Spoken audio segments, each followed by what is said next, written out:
Halo, apa kabar? Bertemu lagi dengan kami di channel Makuwai Project. Dan di kesempatan kali ini kami ingin membuat serial mengenai ngoceh, atau kami beri tema ngoceh sepeda. Dan di kesempatan ini, ngoceh sepeda episode 1 ini kami beri judul Komuter Bike. Oke, yuk langsung saja simak tayangan kali ini.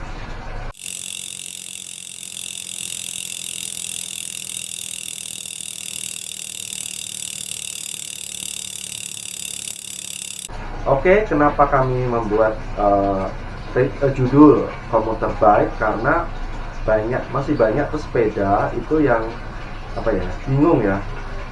Sepeda saya masuk komuter bike atau bukan? Kemudian apa sih ciri-ciri sepeda komuter itu, gitu kan?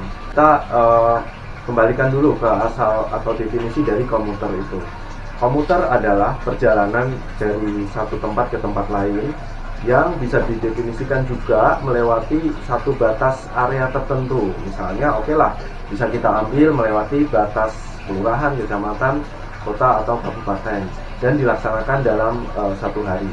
Dan definisi lain lagi adalah komuter itu bisa didefinisikan perjalanan untuk suatu kegiatan dari rumah ke tempat kegiatan tersebut, atau bisa kita sebut dari rumah ke tempat kerja dan kembali lagi ke rumah, yang dilakukan dalam satu hari dan bisa jadi melewati suatu batas atau batas teritori tertentu, misalnya melewati batas kecamatan, kelurahan, desa, kota atau kabupaten.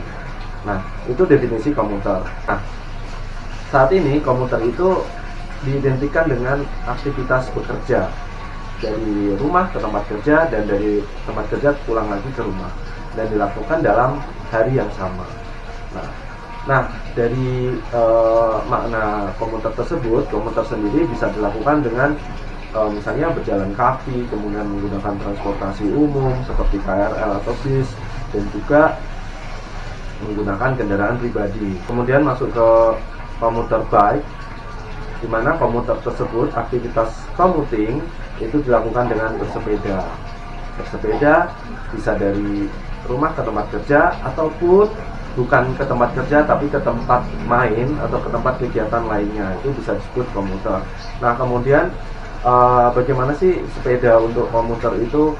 Nah, sepeda untuk komuter ya semua sepeda bisa dilakukan untuk komuter. Sepeda apapun jenis sepeda itu, baik itu sepeda gunung, sepeda balap, maupun sepeda hybrid ataupun sepeda BMX pun bisa disebut sebagai sepeda komuter jika sepeda tersebut digunakan untuk beraktivitas harian, beraktivitas dari satu tempat ke tempat lain dengan maksud berkegiatan tertentu.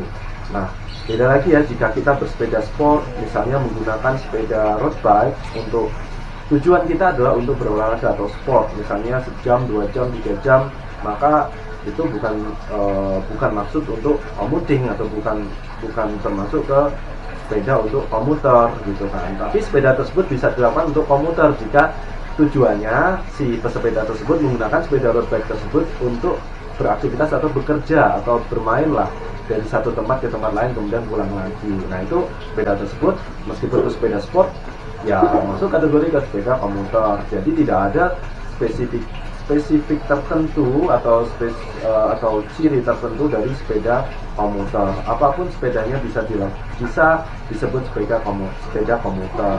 Nah,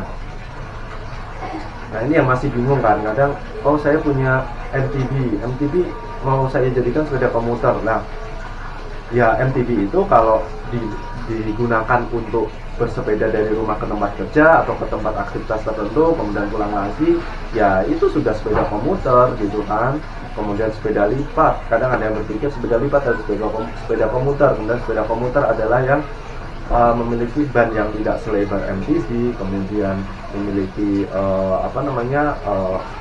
fork yang rigid, kemudian ya itu memang perkembangan disesuaikan dengan area kita berkomuter, area berkomuting ya. Jadi enaknya jika jalan yang beraspal halus, ya enaknya kita menggunakan fork rigid, bukan fork yang suspensi, gitu kan. Itu disesuaikan lagi dengan kebutuhan masing-masing pesepeda ketika berkomuter. Misalnya saya bersepeda berkomuter atau berbike to work. Bike to work adalah termasuk komuter ya. Berbike to work dengan jalan 90% aspal, 10%-nya aspal rusak. Maka ya saya akan memilih sepeda yang memiliki fork rigid. Nah, saat ini kan berkembang juga sepeda hybrid. Sepeda hybrid itu ya perpaduan antara sepeda MTB dan juga sepeda road bike, jadi tengah-tengah. Dan sepeda hybrid ini juga mirip-mirip juga dengan sepeda cyclocross dan sepeda gravel. Kemudian ya mungkin bagi saya enaknya menggunakan sepeda hybrid atau sepeda MTB yang saya hybridkan, atau yang maksud dihybridkan adalah diganti forknya menjadi fork yang rigid, dan juga atau sepeda gravel. Gravel nanti disesuaikan dengan bannya, tidak terlalu lebar-lebar amat. Nah, kemudian sepeda yang lain pun adalah sepeda komuter juga jika kita menggunakannya untuk berkomuting ya. Jadi tidak ada ciri tertentu atau ciri spesifik tertentu, dan parameter sepedanya atau ciri sepedanya juga disesuaikan dengan kegiatan kita saat berkomuter ya. Dan bike to work termasuk komuter. Oke, jadi konklusinya adalah tidak ada ciri yang mengkhususkan sepeda komuter itu seperti apa. Hanya Anda yang membuat sepeda Anda menjadi sepeda komuter atau sepeda entertainment atau sepeda sport. Jadi komuter kembali lagi ke tujuan sepeda itu digunakan untuk beraktivitas, biasanya ke kantor atau ke tempat kerja. Oke, sekian, semoga informasi ini menambah perspektif dalam persepedaan, dan juga jika ada komen atau saran atau apapun bisa rekan-rekan bisa menuliskan di kolom komentar. Oke, sekian, terima kasih, salam sehat dan salam goes.